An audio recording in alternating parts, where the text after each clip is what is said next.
Hello, my dear students. How are you all? Like, subscribe my channel. So, my dear students, we will discuss some more questions from chapter How do organisms reproduce? Okay, so next question is define the following term used in relation to human reproduction. Okay, so three these important terms. Okay, for 1 mark it can come. Okay, gestation period. You see, different organisms are having different gestation period. Okay, it can vary, like in human being also approximately it is 9 months. Gestation period is 9 months. So it definition will be the time period for the development of fetus inside the uterus till birth is called gestation period. Okay, so these words are not there in NCERT, but still, okay, concept is there, so you should know that this time period is known as a gestation period. Then parturition, what does it mean? The act of giving birth to the fully developed fetus at the end of gestation period is termed as parturition. Okay, you see, fetus, what is fetus? You see, first of all, due to fertilisation क्या होता है, egg and sperm they will fuse, zygote is formed. Zygote will undergo many division to form different stages of embryo, जैसे morula बनेगा, blastula, gastrula. Okay, तो different stages होती हैं embryo की. तो फीटस भी एक स्टेज है एम्ब्रियो की, when different parts of the body we can C.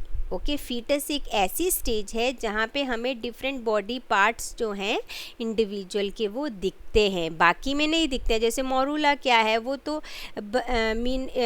Bunch of sales है ना. गेस्ट्रूला भी ऐसे ही है. सो फीटस एक ऐसी स्टेज है एम्ब्रियो की, ओके, जहाँ पे हमें डिफरेंट बॉडी पार्ट्स दिखते हैं.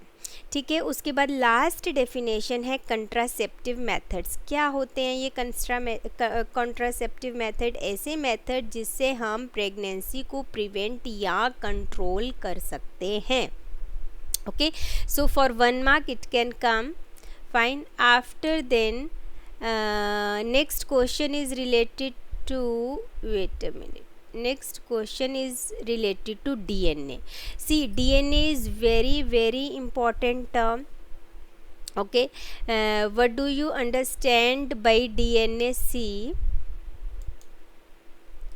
ओके, डीएनए क्या है? Deoxyribo nucleic acid. ओके, जो कहाँ प्रेजेंट होता है? न्यूक्लियस में. इसीलिए इसको न्यूक्लिक एसिड बोला ना हमने, क्योंकि न्यूक्लियस में प्रेजेंट है ये. ठीक है, डीएनए क्या होती है? Small stretch of chromosome only. Chromosome का एक सबसे छोटा हिस्सा डीएनए होता है. ठीक है, और डीएनए न्यूक्लियस में. अब यहाँ पे देखो, इस क्वेश्चन में 3 पार्ट्स हैं. सबसे पहले आपको फुल फॉर्म लिखनी है डीएनए की. ठीक है, उसके बाद आपको लिखना है सेल का वो हिस्सा जहाँ पे डीएनए होता है. तो वो कहाँ होता है? न्यूक्लियस में. तो इसका एक पैराग्राफ नहीं बनाना है आपको. ठीक है, अलग अलग लाइन में आंसर लिखना है. सबसे पहले पॉइंट में आपने उसकी फुल फॉर्म लिखी, सेकंड पॉइंट में आपने लिखा कहाँ प्रेजेंट होता है. अगर आप पैराग्राफ बनाएंगे definitely you will lose marks. Okay, और फिर उसके बाद आपने पॉइंट चेंज करना है. फिर आपको रोल ऑफ डीएनए लिखना है रिप्रोडक्शन में, ये जो थर्ड पार्ट है इसका. ठीक है, तो यहाँ पे नंबरिंग थोड़ी आप चेंज भी कर सकते हो, ABCD लिख दो. ठीक है, ताकि वो थोड़ा डिफ्रेंशिएट हो जाए. यहाँ थर्ड पॉइंट लिख दो, यहाँ पे ABCD कर दो. ठीक है, तो तीसरा जो पार्ट है वो है इसका रोल लिखना है हमें. ठीक है, तो रोल क्या है कि डीएनए एक जेनेटिक मटेरियल है जिसमें पूरी की पूरी इंफॉर्मेशन प्रेजेंट है कि कैसा प्रोटीन बनना चाहिए. और प्रोटीन क्यों ज़रूरी है? क्योंकि different protein are required for the formation of different organelles of the cell. देखो, सेल में सिर्फ न्यूक्लियस तो नहीं है, उसमें गोल्गी एपरेटस है, माइटोकॉन्ड्रिया, एंडोप्लाज्मिक रेटिकुलम है, और राइबोसोम्स, लाइसोसोम्स, कितना कुछ प्रेजेंट होता है ना. तो ये प्रोटीन्स बहुत ज़रूरी होते हैं. ये इन सब में प्रोटीन प्रेजेंट होता है. ठीक है, तो डिफरेंट टाइप के प्रोटीन से डिफरेंट ऑर्गेनल्स बनेंगे. ठीक है, इसलिए ये जो डीएनए है, डीएनए में इंफॉर्मेशन प्रेजेंट है कैसा प्रोटीन बनना चाहिए। तो यहाँ कीवर्ड क्या होंगे, ओके कीवर्ड यहाँ पे होंगे, वेट, यहाँ पे कीवर्ड सबसे पहले आपको डीएनए दिमाग में रखना है। डीएनए में इंफॉर्मेशन है कैसा प्रोटीन बनेगा, और प्रोटीन किस लिए ज़रूरी है, क्योंकि उसमें इंफॉर्मेशन है कि डिफरेंट ऑर्गेनल्स जो हैं सेल के, ऑर्गेनल्स मीन इनमें इनको ऑर्गन्स नहीं लिखना है, ठीक है। ऑर्गेनल्स का मतलब होता है जो सेल के बीच में mitochondria, Golgi body, endoplasmic reticulum present है, ठीक है। तो इसलिए फिर हमने लास्ट में कंक्लूजन निकाला कि डीएनए बहुत ही असेंशियल है for the creation of an additional cellular apparatus. Cellular apparatus भी क्या है, ऑर्गेनल्स, ऑर्गेनल्स को हमने सेलुलर एपरेटस एक नाम दे दिया।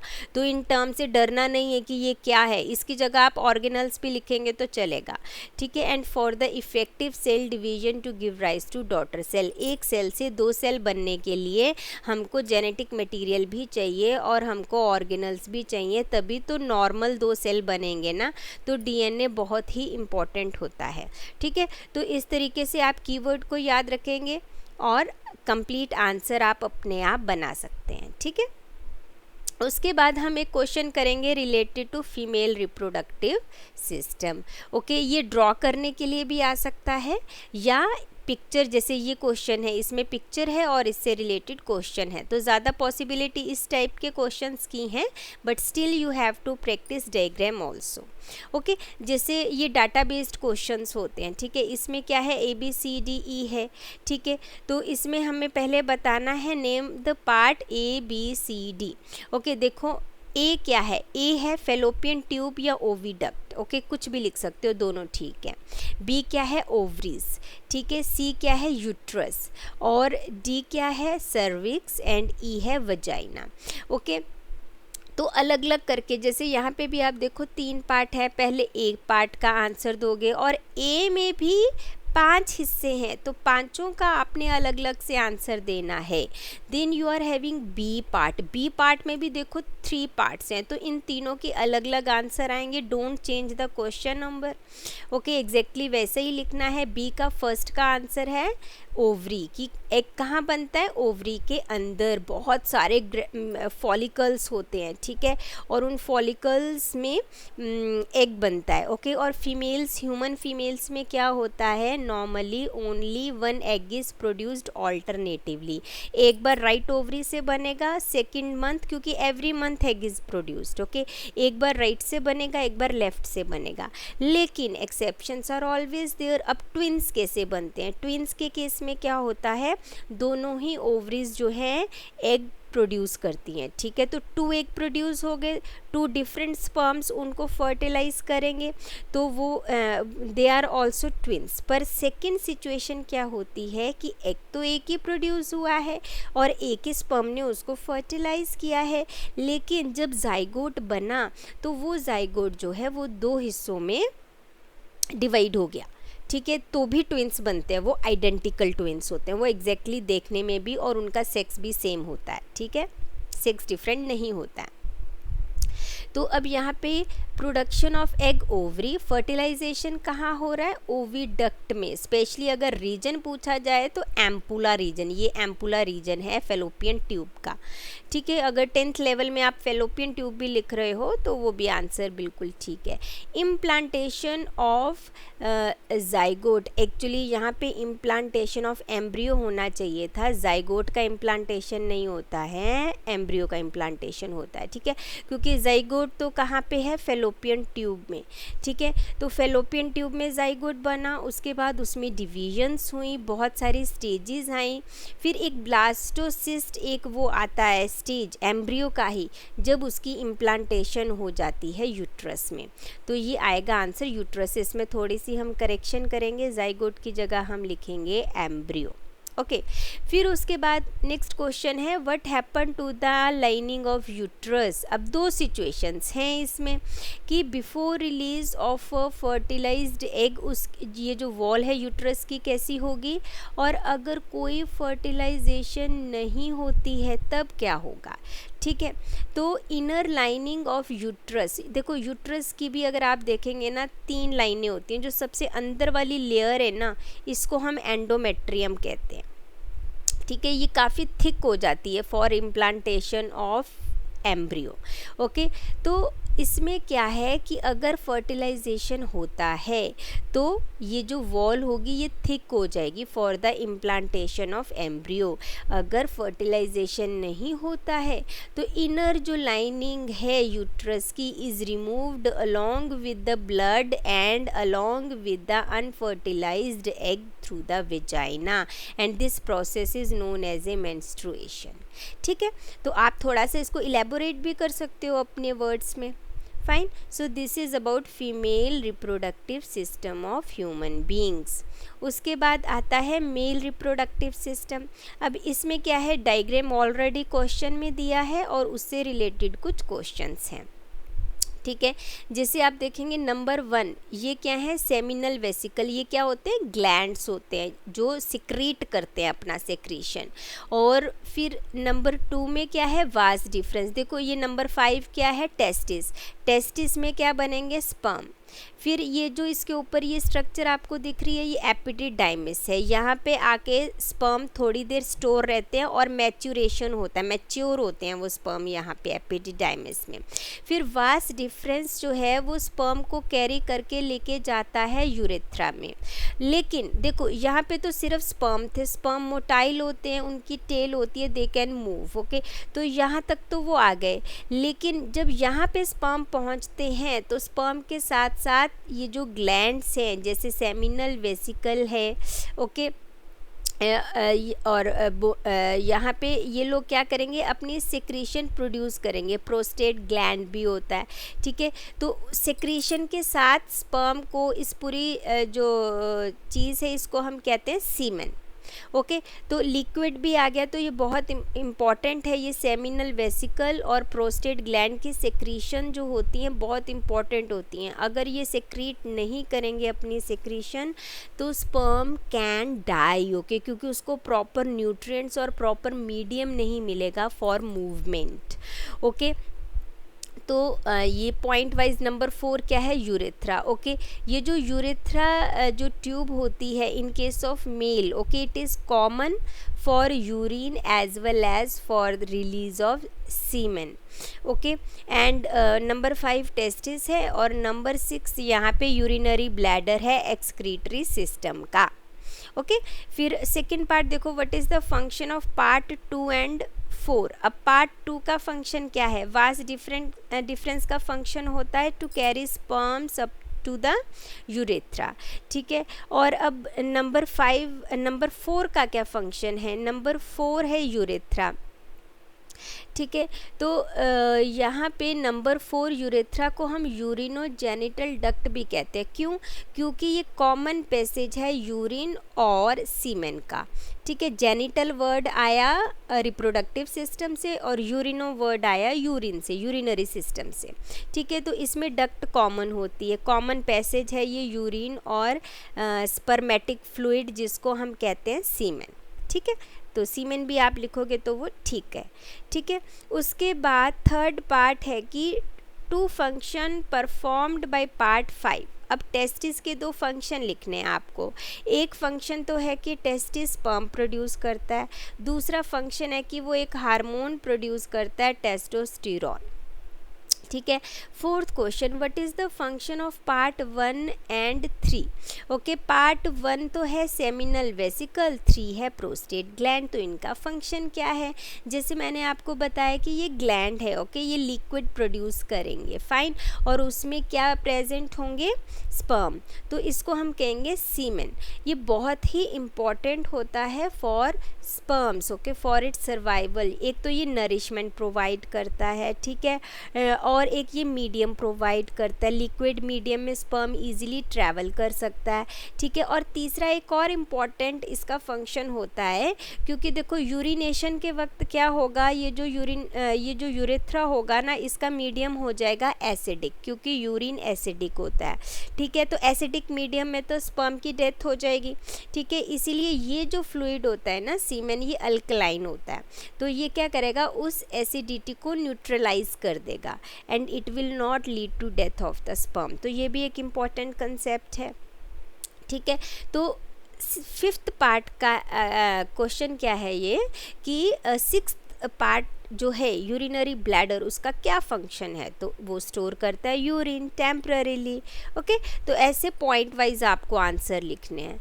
तो नाउ सेकंड लास्ट क्वेश्चन आप देखें, it is related to flower, okay. यहाँ पे सिर्फ फीमेल रिप्रोडक्टिव पार्ट है जिसको हम कहते हैं, फ्लावर के फीमेल रिप्रोडक्टिव पार्ट को हम क्या कहेंगे, पिस्टिल, जिसमें क्या आता है, ये वाला पार्ट जो है ऊपर वाला स्टिग्मा है, ये स्टाइल है, और यहाँ पे आ जाती है ओवरी, और ओवरी के अंदर ये जो आप ग्रीन स्ट्रक्चर देख रहे हो ना, ये ओव्यूल है, ओके, जो कन्वर्ट हो जाता है सीड में आफ्टर फर्टिलाइजेशन, और ओवरी कन्वर्ट हो जाती है फ्रूट में। और उसके अंदर ये जो आप स्ट्रक्चर देख रहे हो ना, ये बहुत इंपॉर्टेंट है, इसके अंदर प्रेजेंट है फीमेल गैमिट, एक ही फीमेल गैमिट प्रेजेंट है, और सेंटर में यहाँ पे जो दो डॉट्स है ना, वो होते हैं पोलर न्यूक्लियाई, ओके। तो इसमें आप एक और इम्पॉर्टेंट टर्म आपको मैं बताती हूँ, डबल फर्टिलाइजेशन, ठीक है। एनसीईआरटी बुक में नहीं है पर दिस इज़ इम्पॉर्टेंट। इसमें डबल फर्टिलाइजेशन क्यों होता है फ्लावरिंग प्लांट में, क्योंकि इसमें क्या होता है कि जो पॉलन ग्रेन जब जर्मिनेट करेगा स्टिग्मा पे, तो बनाएगा पॉलन ट्यूब। पॉलन ट्यूब में इनिशियली तो 1 मेल गैमीट होता है, ठीक है, उसके बाद वो डिवाइड करके 2 मेल गैमीट बना देता है, ठीक है, उसको हम मेल सेल भी बोल देते हैं, ठीक है। तो वो जो 2 मेल गैमिट जब यहाँ से एंटर करते हैं ना ओव्यूल में, तो ये जो आपको रेड स्ट्रक्चर बीच में दिख रही है, ये है एम्ब्रियो सैक, ठीक है। तो एक मेल गैमिट जो है यहाँ फीमेल गैमिट के साथ फ्यूज़ करेगा, ठीक है, और एक मेल गैमिट फ्यूज़ करेगा ये 2 पोलर न्यूक्लियाई के साथ, ठीक है। तो 2 बार फर्टिलाइजेशन होगी ना, 2 फ्यूजन हो रही हैं, एक तो मेल गैमिट के साथ फीमेल गैमिट फ्यूज़ हो रहा है, और दूसरी में एक मेल गैमिट के साथ 2 पोलर न्यूक्लियाई फ्यूज़ हो रहा है, ठीक है। तो ये हो गई डबल फर्टिलाइजेशन। तो ये जो 2 पोलर न्यूक्लियाई जब मेल गैमिट के साथ फ्यूज़ होते हैं ना, तो ये बनाते हैं एंडोस्पर्म, ठीक है। और जो मेल गैमिट फीमेल गैमिट के साथ फ्यूज़ होता है वो बनाता है जाइगोट, जिससे फिर एम्ब्रियो बनेगा, ठीक है। तो इसमें डबल फर्टिलाइजेशन होती है। अब क्वेश्चन क्या है, पहला क्वेश्चन है कि आपको ड्रॉ करना है डायग्राम, जिसमें आपको शो करना है germination of pollen grain, okay. तो इसमें पूरा फ्लावर बनाने की ज़रूरत नहीं है, सिर्फ फीमेल पार्ट बनाना है, ठीक है। फिर आपको लेबल करना है, pollen grain, male germ cell, pollen tube. तो जितना लेबलिंग पूछी है ना, बस उतनी ही लेबलिंग करनी है, एक्स्ट्रा करने की ज़रूरत नहीं है। फिर पूछा गया है कि how is zygote form, zygote कैसे बना, तो वो बनता है फर्टिलाइजेशन से, तो उसकी पूरी की पूरी आपको यहाँ डेफिनेशन लिखनी है, ठीक है। अब लास्ट क्वेश्चन देखो, इसमें क्या है, सबसे पहले तो आपको ड्रॉ करना है फ्लावर का डायग्राम, ठीक है, जिसमें मेल फीमेल आपको, अब फ्लावर बोला है ना, तो पूरा का पूरा फ्लावर बनाना पड़ेगा, लेकिन लेबलिंग आपको वही करनी है जो बोली गई है, ठीक है। फिर उसके बाद आपको एंथर का फंक्शन लिखना है। एंथर क्या है, एंथर मेल रिप्रोडक्टिव पार्ट का ही हिस्सा है जिसके अंदर पॉलन ग्रेन प्रेजेंट होते हैं। तो जब एंथर मैच्योर होगा, वो बर्स्ट होगा, तो पॉलन ग्रेन्स जो हैं वो रिलीज होंगे, और पॉलन ग्रेन के अंदर प्रेजेंट है मेल गैमीट, ओके।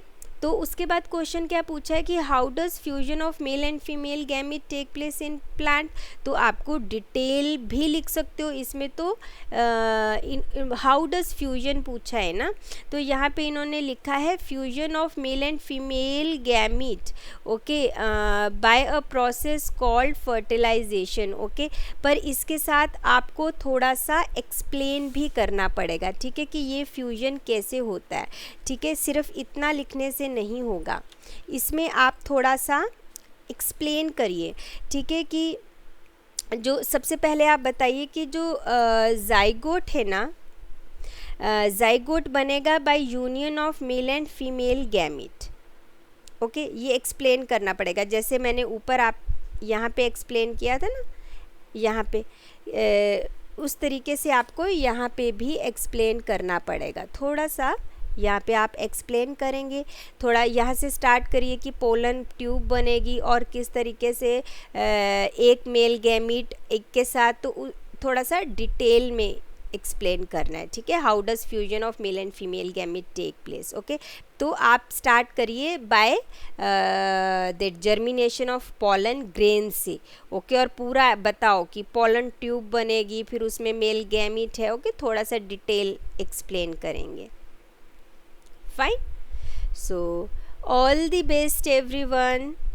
अच्छे से तैयारी करनी है। ओके, एंड रिलैक्स ऑल्सो, ज़्यादा स्ट्रेस नहीं लेना है। स्ट्रेस लेने से क्या होता है कि हमारा जो पूरा बॉडी सिस्टम है वो डिस्टर्ब हो जाता है, ठीक है। आप पैनिक हो जाते हैं, तो पैनिक होने की ज़रूरत नहीं है, आपको सब आता है, ठीक है। बस एक बार रिवाइज करने की ज़रूरत है, डायग्राम्स को प्रैक्टिस करने की ज़रूरत है।